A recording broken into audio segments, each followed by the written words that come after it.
जय हिंद बच्चों। आज 11 मई 2020 है। क्लास 10th में मैथमेटिक्स में हमारा चैप्टर चल रहा है, वो है दो चर वाले रैखिक समीकरण युग्म, pair of linear equations in two variable.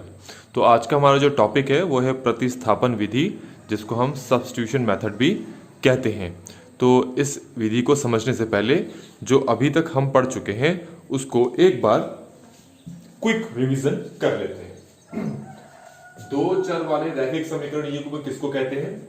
अगर कोई समीकरण हम इस तरीके से लिखते हैं तो हम उनको बोलते हैं दो चर वाले रैखिक समीकरण युग्म।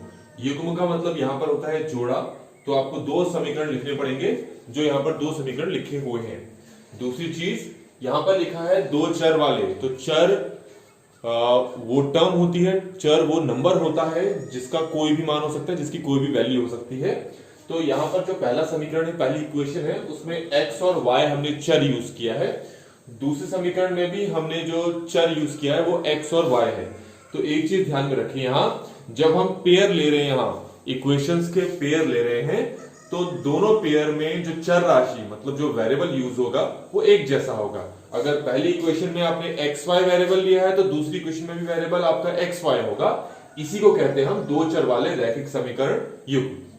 इसके बाद हमने ये समझा था कि इन दो चर वाले रैखिक समीकरण युग्म में x और y के मान, इनको हल करके x और y के मान कैसे निकाल सकते हैं। तो सबसे पहला मेथड जो हमने सीखा था वो था ग्राफिकल मेथड। और ग्राफिकल मेथड सीखने के बाद हमने ये पाया कि या तो ये दोनों लाइन एक दूसरे को कट कर सकती हैं, या ये एक दूसरे के पैरेलल चलेंगी, या फिर ये एक दूसरे के कोइंसिडेंट होंगी। मतलब या तो ये इस तरीके से कट करने वाली हैं, या समांतर चलने वाली हैं, या एक के ऊपर एक चलेंगी। तो अगर ये एक दूसरे को कट करेंगी तो आपको कितने हल प्राप्त होंगे? एक, जिसको हम कहते हैं अद्वितीय हल या यूनिक सॉल्यूशन।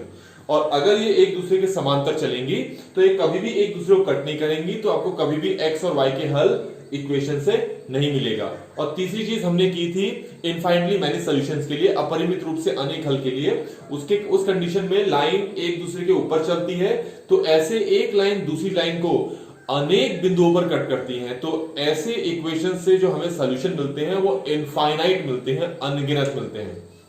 ये था हमारा पहला मेथड। तो बच्चों आज जो हमने मेथड सीखना है वही एक्स और वाई फिर से निकालेंगे, लेकिन इस बार जो हमारे पास मेथड है वो है प्रतिस्थापन विधि, सब्स्टिट्यूशन मेथड। क्या मेथड है ये, इसको हम इस वीडियो में डिस्कस करेंगे। सबसे पहले हम मतलब समझ लेते हैं कि प्रतिस्थापन का मतलब क्या होता है, मतलब सब्स्टिट्यूशन का मतलब क्या होता है। इसको समझने के लिए आपने एक क्रिकेट मैच का एग्जांपल लेते हैं, जहां पर एक जो प्लेयर है, मान लो फील्डर है, वो इंजर्ड हो जाता है और वो ग्राउंड से बाहर चला जाता है। तो जब वो ग्राउंड से बाहर चला जाएगा तो ये ऑब्वियस है कि जैसे ही वो बाहर जाएगा उसकी जगह लेने के लिए एक दूसरा फील्डर अंदर आएगा, और वो तब तक अंदर रहेगा जब तक वो बाहर है। यही होता है सब्स्टिट्यूशन।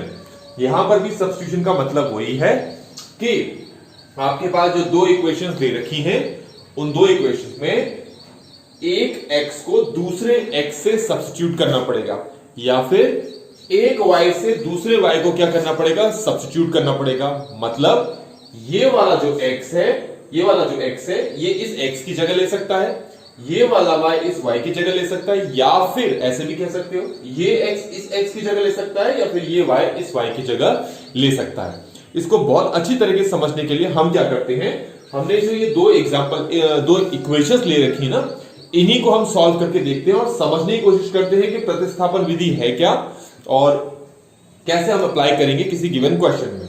तो हम क्या करते हैं, हमारे पास जो है पहली इक्वेशन ना, हम इसको ले लेते हैं। आपकी मर्जी है, आप पहली इक्वेशन पहले चुनते हैं या फिर दूसरी इक्वेशन।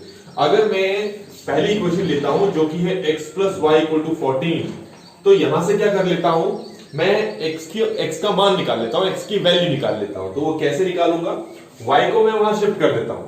ऐसा करने पर x किसके बराबर आ जाएगा? 14 माइनस y। तो अगर तुमसे कोई पूछेगा कि फर्स्ट इक्वेशन में x की वैल्यू कितनी है, तो आप बोलोगे 14 माइनस y।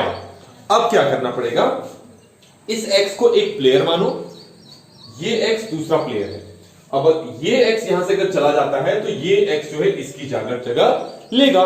तो ऐसा ही कुछ करेंगे तो आपके पास जो x की वैल्यू है 14 माइनस वाई, आप इस 14 माइनस वाई को दूसरी इक्वेशन पे रखेंगे और दूसरी इक्वेशन पे रखने पर उसके बाद उसको सॉल्व करेंगे।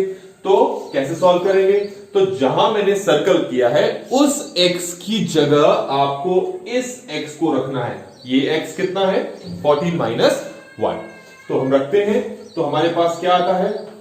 हमारे पास आ जाएगा 14 माइनस वाई, तो इसकी जगह रखा, साथ में माइनस वाई भी है ही, इक्वल टू ये हो कितना हो गया 4, और 14 का 14 हमने कॉपी कर लिया, माइनस वाई कितना हो जाता है? -2y, और ये हमारे पास कितना है? 4। अब इतना सॉल्व करने के बाद इसको हम फर्दर सॉल्व कर देंगे। 14 को हम यहां पर शिफ्ट करते हैं, तो यहां क्या बचता है?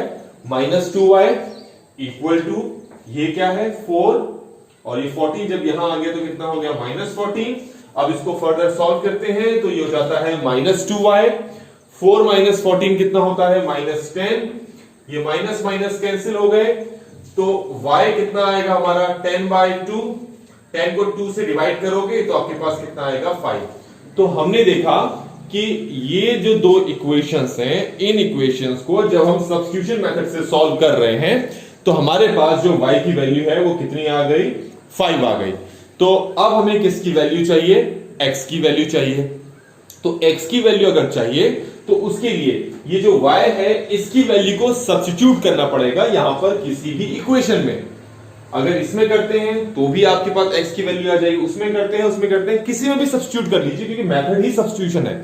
तो अगर मैं ये जो y की वैल्यू आती है, अगर मैं इसको इसी में सब्स्टिट्यूट करता हूं तो क्या होगा? हमारे पास x इक्वल आ जाएगा 14 माइनस वाई, कितना है हमारे पास? 5, और इस तरीके से हमारे पास x की वैल्यू कितनी आ जाती है? 9। तो स्टार्टिंग में हमारे पास ये दो इक्वेशन थी।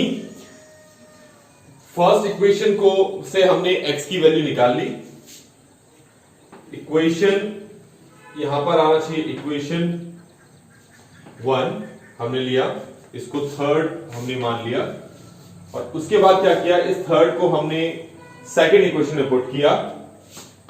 तो हम यहां पर लिखेंगे putting 3 in second we get, हम यहां पर रखेंगे कि तीसरे समीकरण को, ये तीसरा समीकरण है, इसको दूसरे समीकरण पे रखने पर हमारे पास कितना आता है? ये, इसको हम मान लेते हैं 4। फिर हम इसके बाद लिखेंगे यहां पर यूजिंग 4 इन, किसमें हमने यूज किया इसको? 3, थर्ड इक्वेशन में यूज किया, उस फोर्थ इक्वेशन को हमने थर्ड इक्वेशन में यूज किया, तो हमारे पास x की वैल्यू आ गई। तो अब आपने देखा कि हमारे पास x और y दोनों की वैल्यू आ चुकी है। तो अगर ये दोनों की वैल्यू आ चुकी है, तो अगर आपको चेक करना है कि आपका ये आंसर सही है गलत है, वो भी हम कर सकते हैं।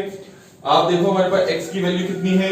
x हमारे पास है 9, y हमारे पास कितना है? 5।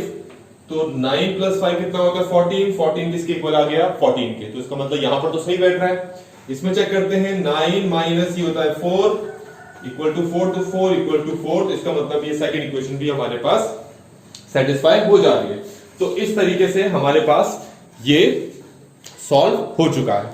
अच्छा, एक चीज और, जब हमने ग्राफिकल मेथड किया था तो ग्राफिकल मेथड में हमें पता था कि जो हमें इक्वेशन दी होंगी, पेयर ऑफ इक्वेशंस दे रखी होंगी, वो 3 कंडीशन में से किसी एक कंडीशन को सेटिस्फाई करती है। या तो यूनिक सोल्यूशन होगा उसका, या नो सोल्यूशन, या इनफाइनाइटली मेनी सोल्यूशन, मतलब अद्वितीय हल, कोई हल नहीं, या फिर अपरिमित रूप से अनेक हल। सॉल्व करने के बाद हम आराम से पता लगा सकते हैं कि इन तीनों में से कौन सा हल होगा। आप देखिए, आपके पास x का सिर्फ एक ही मान आया है, y का भी एक ही मान आया है, तो इसका मतलब ये किस तरह के हल को संतुष्ट करता है? आपका अद्वितीय हल। अद्वितीय हल का मतलब सिर्फ एक ही हल होगा। तो x का एक ही मान आया, y का एक ही मान आया, तो ये अद्वितीय हल की कंडीशन पर फिट बैठता है। तो इस तरीके से हमने प्रतिस्थापन विधि को समझ लिया है, किस तरीके से जो आपके इक्वेशंस हैं उनमें हम अप्लाई करेंगे। हम एक और एग्जांपल देखेंगे और उस एग्जांपल में भी प्रतिस्थापन विधि को अप्लाई करने की कोशिश करते हैं। जो हमारे पास ये एक्सरसाइज 3.3 के क्वेश्चन नंबर 1 का थर्ड पार्ट है। इसमें जो हमने इक्वेशन ले रखी है वो है 3x minus Y equal to 3, और दूसरी है 9x minus 3y equal to 9। अब एक चीज याद रखें कि हमने अब तक जो चीज सीखी है उसमें हमने एक चीज सीखी है कि अगर दो लाइंस इस तरीके से कट कर रही हैं, तो आपको हल मिलेगा, मतलब आगे सॉल्व करना में फायदा है आपको एक्स और वाई के मान यहां पर मिल जाएंगे। लेकिन जब आप इस तरीके की इक्वेशन को सॉल्व करेंगे जिसमें चीजें पैरेलल हो, लाइंस पैरेलल हो, इसमें कभी भी आपको एक्स और वाई के कभी भी कोई मान नहीं मिले, उनकी वैल्यूज निकल ही नहीं पाएंगी। और तीसरा, अगर आपके पास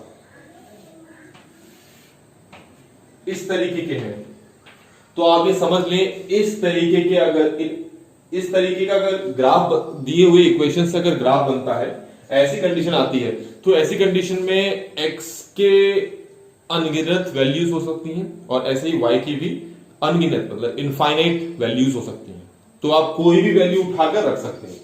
तो हम क्या है, बेसिकली जो हमें क्वेश्चन मिला हुआ होगा पहले हम चेक करेंगे, पहले हमें चेक करना पड़ेगा कि वो सॉल्वेबल है या नहीं है। अगर वो सॉल्वेबल है तो ही सॉल्व करेंगे, अदरवाइज सॉल्व नहीं करेंगे। यहां पर सॉल्वेबल से मतलब क्या है, आपको पता था कि अगर कंडीशन ऐसी बनेगी तो ही आप उसको सॉल्व करो प्रतिस्थापन विधि से।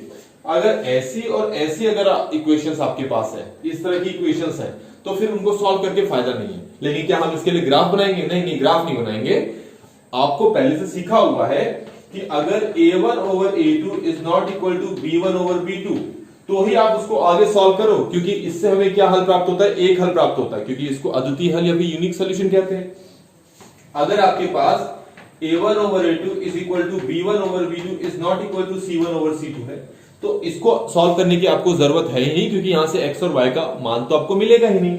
और तीसरा आपके पास है a1 over a2 equal to b1 over b2 is equal to c1 over c2।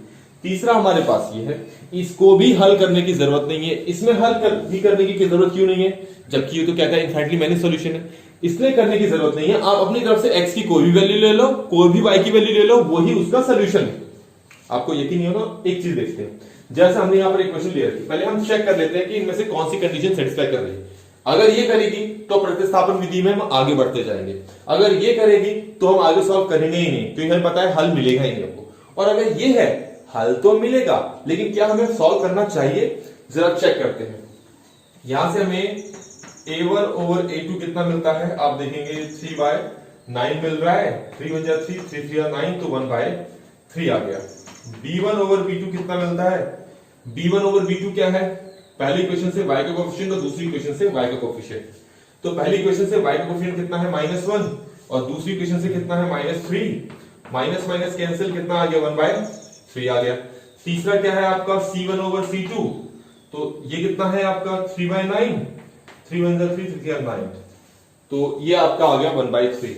ये सब चीजें कैसे निकाली हैं पिछली वीडियोस में सब चीज देख चुके हैं। तो अब देखो क्या चीज सेटिस्फाई कर रही है।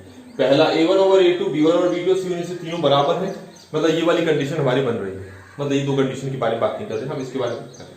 अब मैंने आपको क्या कहा था कि अगर ये कंडीशन बनती है तो मुझे क्या प्रतिस्थापन विधि लगानी चाहिए? तो हम कहेंगे जरूरत ही नहीं है। क्यों जरूरत नहीं है? क्योंकि आप बिना लगाए इसका सोल्यूशन बना सकते हैं। कैसे बना सकते हैं? तो हम कोई भी वैल्यू रख सकते हैं, यहां पर x और y की कोई वैल्यू रख सकते हैं, अपनी मर्जी से रख सकते हैं। पर एक चीज आप ध्यान रखें, जो भी x और y की वैल्यू आप रख रहे हो वो पहली इक्वेशन को अगर संतुष्ट कर रही है तो वो दूसरी इक्वेशन को भी संतुष्ट करेगी। अब ऐसा नहीं है कि अगर पहली इक्वेशन को संतुष्ट नहीं कर रही है तो फिर वो सोल्यूशन होगा, नहीं। पहली इक्वेशन को सेटिस्फाई करनी चाहिए, वही सोल्यूशन दूसरी इक्वेशन को सेटिस्फाई करेगा, वही उन दोनों का कॉमन सोल्यूशन है। मतलब क्या है, मान लो मैंने कहा कि x = 1 और y = मैं 0 रखता हूं और ये इसको सेटिस्फाई कर रहा है, तो इसका मतलब अगर 1 यहां रखता हूं तो 3 1 कितना होता है? 3।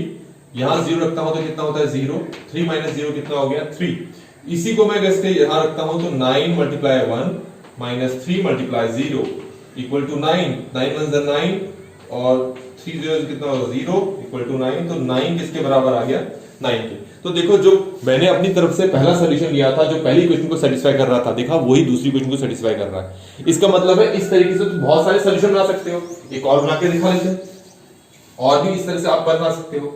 अब कैसे बनाओगे आप? इसके लिए अपनी तरफ से आप चेक करो और पता लगाओ कि इसके अलावा और कितने सॉल्यूशंस यहां पर पॉसिबल हैं, और वही आपके पास दूसरी इक्वेशन को भी सेटिस्फाई करेगा। तो इस तरीके से हमने समझ लिया कि प्रतिस्थापन विधि किस टाइप के सॉल्यूशन के लिए अप्लाई करना पड़ेगा। तो अब आप एक चीज का ध्यान रखें, जब आप प्रतिस्थापन विधि से क्वेश्चन कर रहे हैं तो पहले आप ये चीज अप्लाई करें। ये अप्लाई करने के बाद आप देखें अगर ये वाली कंडीशन आती है तो उसको आगे सॉल्व करें, और अगर ये कंडीशन नहीं आती है ये दोनों आती हैं तो फिर उसको आगे सॉल्व करने की जरूरत आपको नहीं है। तो इस तरीके से हमारे पास प्रतिस्थापन विधि टॉपिक कंप्लीट हो गया है। अब इसके जो एक्सरसाइज के क्वेश्चंस हैं वो हम नेक्स्ट टाइम करेंगे।